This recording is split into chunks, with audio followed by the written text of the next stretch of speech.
सभी को नमस्कार। यह डिक्टेशन करियर फर्स्ट चैनल द्वारा आपको दिया जा रहा है।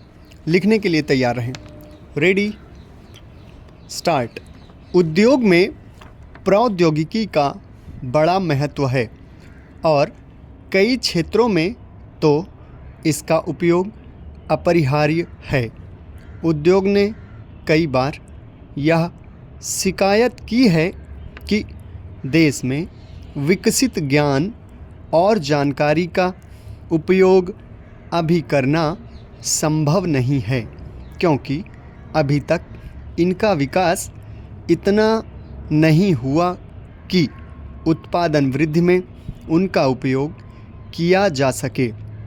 हमारी राष्ट्रीय प्रयोगशालाएं इस कमी को यथासंभव शीघ्र दूर करने के लिए प्रयत्नरत हैं।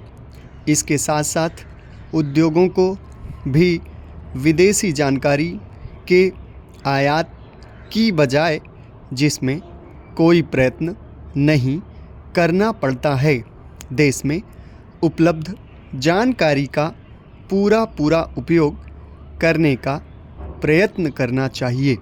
दरअसल राष्ट्रीय शोध संस्थानों में हो रहे कार्य के अलावा हमारे कारखानों में भी काफ़ी शोध कार्य किया जा सकता है। प्रौद्योगिकी विकास पर उद्योगों को अधिकाधिक धन लगाना चाहिए। यदि हमें विदेशी जानकारी की आयात करना ही पड़े तो हमें इस बात का ध्यान रखना चाहिए कि इस पर कम से कम धन खर्च किया जाए। औद्योगिक विकास मंत्री ने इस विषय पर स्थिति स्पष्ट कर दी है और मुझे आशा है कि इस विषय पर किसी भी प्रकार का भ्रम नहीं हुआ है। यह बात भी सीधी है कि जब एक ही या सीमित समय में किसी उद्योग में इकाइयाँ स्थापित किए जाने की ज़रूरत हो तो विदेशी जानकारी को सभी इकाइयों के लिए साझे तौर पर प्राप्त करके विदेशी मुद्रा बचाने की संभावनाएं सोचनी चाहिए। जब विदेशी जानकारी राष्ट्रीय हित में हो तब तो इसे कभी नज़रअंदाज नहीं करना चाहिए।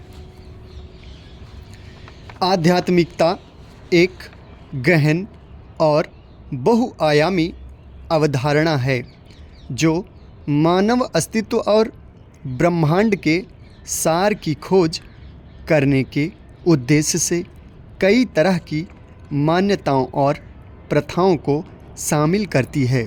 धर्म के विपरीत जो अक्सर विशिष्ट सिद्धांतों और अनुष्ठानों का पालन करता है, आध्यात्मिकता अधिक व्यक्तिगत और अनुभवात्मक है जो व्यक्तिगत विकास और आंतरिक शांति पर ध्यान केंद्रित करती है।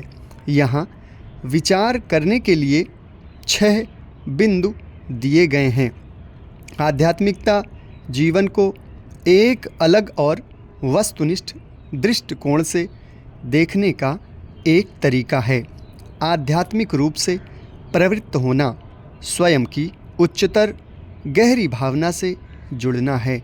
सदियों से रहस्यवादियों, संतों, ऋषियों और योगी जनों ने हमें एक ही उत्तर दिया है, ईश्वर के साथ व्यक्तिगत संबंध विकसित करना, वह जो हमारे रोज़मर्रा जीवन को ब्रह्म के साथ जोड़ता है।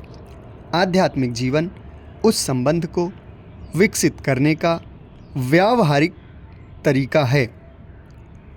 आत्म साक्षात्कार शरीर, मन एवं आत्मा में यह जानना है कि हम ईश्वर की सर्वव्यापकता के साथ एक हैं, कि हमें यह प्रार्थना नहीं करनी है कि वे हमारे पास आएं, कि हम न केवल सदैव उनके समीप हैं, अपितु सत्य है कि ईश्वर की सर्वव्यापकता हमारी सर्वव्यापकता है।